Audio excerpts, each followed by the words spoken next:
Good morning. पूर्व की कक्षा में योगात्मक यौगिक एवं उसके प्रकार, लिगेंड एवं लिगेंड के प्रकार पढ़े थे। अपने पास में एक परिभाषा और है, उभयदंतुक लिगेंड।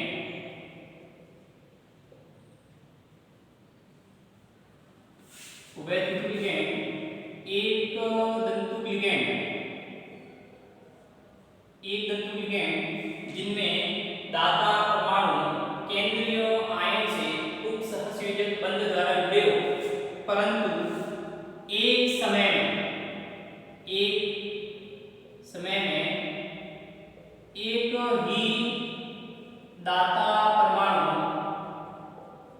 बंध बनाता होगा एक दंतुक लिगेंड, परंतु उसमें एक से अधिक दाता परमाणु हो सकते हैं, परंतु एक समय में केंद्रीय आयन के साथ में एक ही बंध बनाता हो, उभयदंतुक लिगेंड कहलाता है।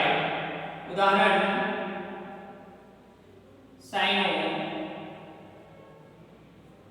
इसी अपने पास में एन केंद्रीय धातु आयन मेटल, यदि कार्बन, यहाँ पे एक कार्बन दान कर रहा है दाता परमाणु में, अब यहाँ पे ये कार्बन हो गया दाता परमाणु। यदि यहाँ जो ये केंद्रीय आयन है, यहाँ पे यदि नाइट्रोजन दान करता है, अब यहाँ नाइट्रोजन दाता परमाणु हो गया, तो ये हो गया आपका आइसोसाइन, ये आपका हो गया साइन, साइनाइड आइसोसाइनाइड। तो इस प्रकार यदि कोई है तो वह उभयदंतुक लिगेंड कहलाता है। दूसरी परिभाषा है उपसहसंयोजन संख्या। उपसहसंयोजन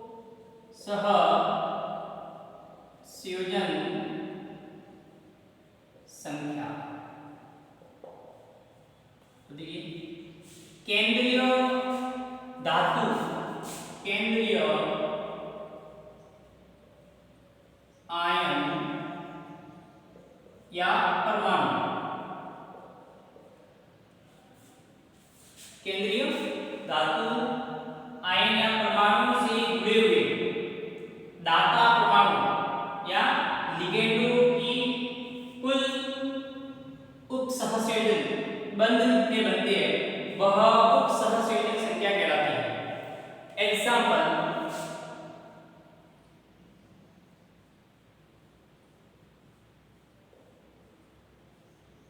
अब देखिए, अब ये रहा अपने पास में केंद्रीय आयन, अब ये है लिगेंड, ये इसके साथ में कितने उपसहसंयोजक बंध बनाता है। ये आयन एक यहाँ से बंध बनाया, इधर से बनाया, इधर से, इधर से, इधर से और इधर से, ये अपने पास में उपसहसंयोजक बंध हुए, इसके साथ में जो जुड़ गए वह उसकी उपसहसंयोजन संख्या कहलाती है। 1 2 3 4 5 और 6, तो यहाँ पे इसकी जो संख्या होगी वह 6 उपसहसंयोजन संख्या होगी। दूसरा उदाहरण एक और है, इंपॉर्टेंट उदाहरण है, कई बार एग्जाम में भी आया हुआ है कि इसकी उपसहसंयोजन संख्या बताइए।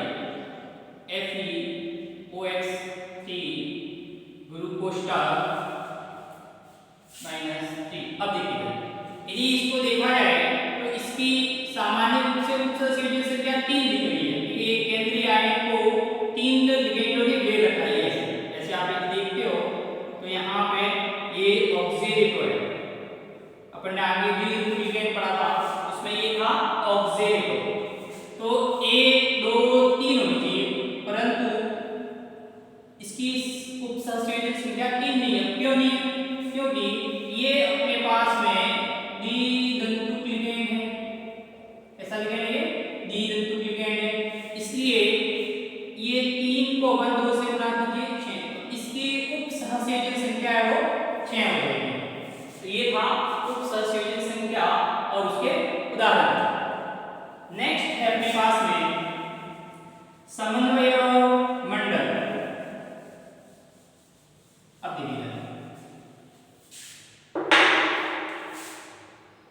समन्वय मंडल। केंद्रीय धातु आयन को और लिगेंड को कोष्टक के अंदर, वर्गाकार कोष्टक के अंदर लिखा जाता है।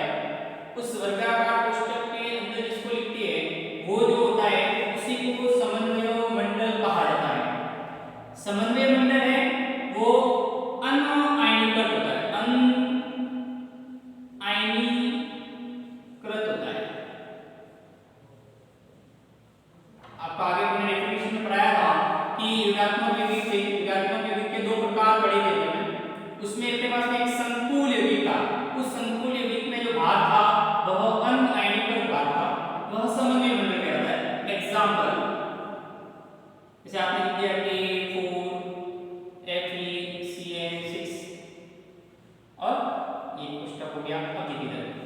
अब ये जो बड़ा कोष्टक है, गुरु कोष्टक है, वर्गाकार कोष्टक है, इसके अंदर केंद्रीय आयन है, लिगेंड है, ये अनआयनीकृत भाग है, अनआयनीकृत भाग।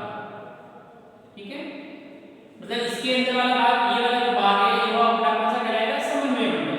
ये आपका पूरा हो गया समन्वय मंडल, अनआयनीकृत भाग होता है। दूसरा है आयनिक मंडल। आयनिक मंडल, ये आयनिक मंडल क्या है? आयनों में विभक्त हो जाता है। एग्जांपल आपने लिखा है A4 FeCN6 बड़ा कोष्टक। अब देखिए ये तो हो गया आपका समन्वय मंडल, ये वाला। अब ये जो है गुरु कोष्टक के बाहर वाला भाग, इस वर्गाकार कोष्टक के बाहर वाला जो भाग होता है वह भाग आपका आयनिक मंडल कहलाता है। कौन सा कहलाएगा? आयनिक मंडल। ये आयनीकृत वाला भाग होता है, आयनीकृत भाग होता है ये। अनआयनीकृत, तो ये भी हो गया समन्वय मंडल और आयनिक मंडल में क्या फर्क है? तो ये अनआयनीकृत भाग होता है, ये आयनीकृत भाग होता है। नेक्स्ट है अपने पास में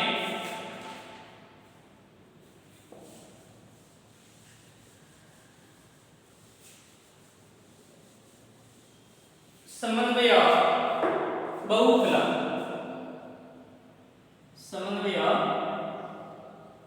बहुफलक।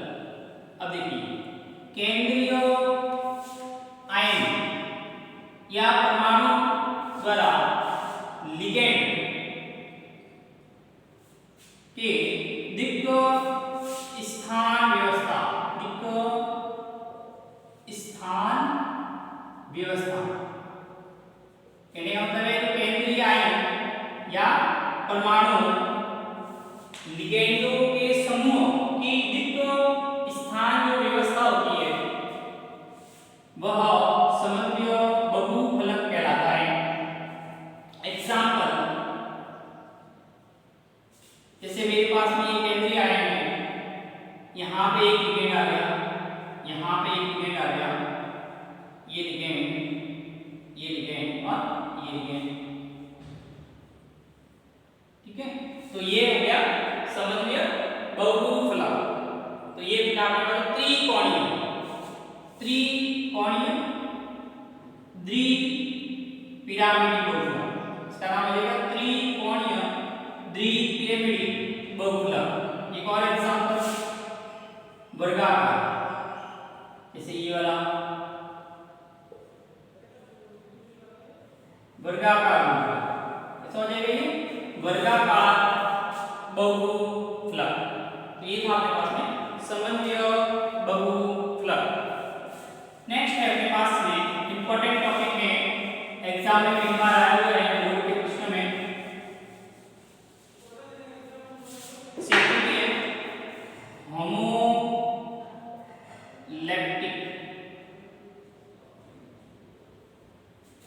दूसरा है हेट्रोलैक्टिक।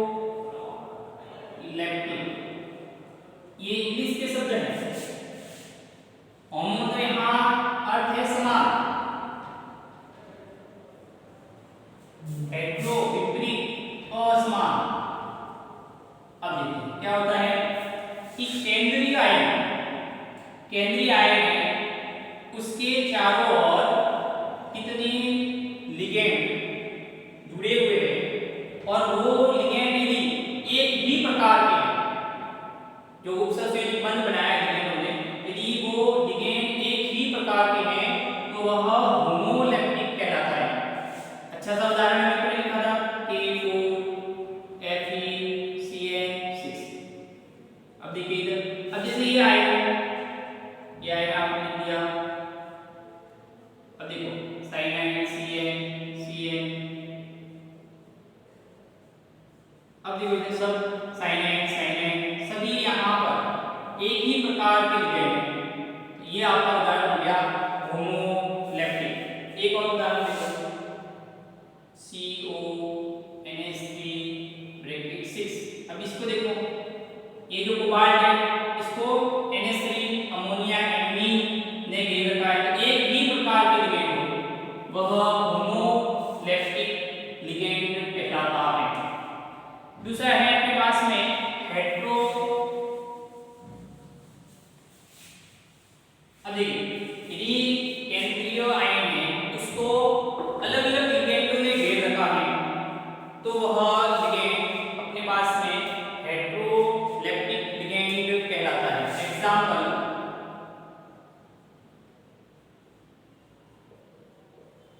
ये देखिए, अब जैसे ये रहा केंद्रीय आयन, ये केंद्रीय आयन प्लेटिनम। अब देखिए NH3 ये रहा कितने हैं एमीन 2, ये एमीन 2 हो गए, ये क्लोरीन और क्लोरीन। अब देखिए कितने हो गए, ये तो दोनों समान है परंतु ये चारों समान हो गए, ये और ये अलग है। मतलब यहाँ पे कितने हो गए लिगेंड, एक तो अपने पास में ये वाला लिगेंड हो गया, एक अपने पास में ये वाला लिगेंड हो गया, तो एक से अधिक हो गए, ये हेटेरोलैप्टिक कहलाएगा। परंतु इसमें सब कैसे थे, एक जैसे लिगेंड थे, तो ये दोनों में अंतर हो गया। इसमें सभी एक ही प्रकार के लिगेंड ज्यादा परमाणु होते हैं, इसमें क्या होगा अलग अलग ज्यादा परमाणु होते हैं, तो ये होमोलैप्टिक ये हेटेरोलैप्टिक। नेक्स्ट टॉपिक है अपने पास में उपसहसंयोजन जो यौगिक है उनकी ऑक्सीकरण संख्या। ऑक्सीकरण संख्या कैसे निकालते हैं, ऑक्सीकरण संख्या। अब देखिए एग्जांपल, सिंपल एग्जांपल ले लेते हैं। सबसे पहले K4 FeCN6।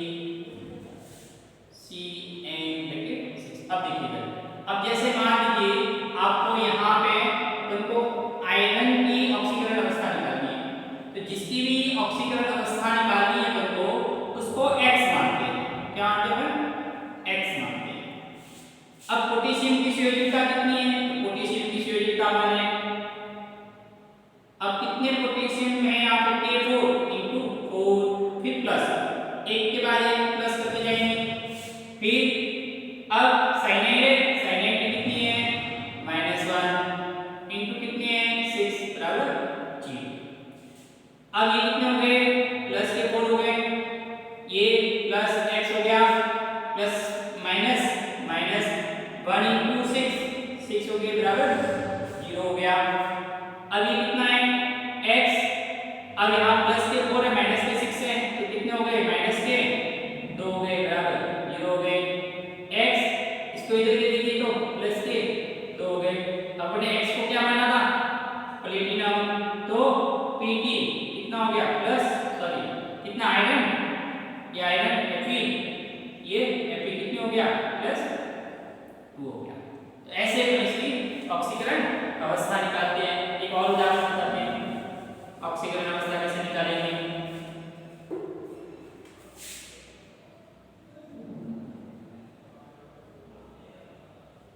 ये देखिए अब जैसे मान लीजिए तुमको प्लेटिनम की निकालनी है, इसकी निकालनी है प्लेटिनम। अब क्या करना पड़ना है, सबसे पहले इसको क्या मानना है x मानना है। अब ये जो NH3 है, NH3 कैसा है, मैंने आपको जो लिगेंड पढ़ाया था उसमें बताया था उदासीन है, इसलिए इसकी ऑक्सीकरण अवस्था कितनी है 0। कितनी है 0, प्लस कर दिया। अब ये कितना है ऑक्सीकरण अवस्था 3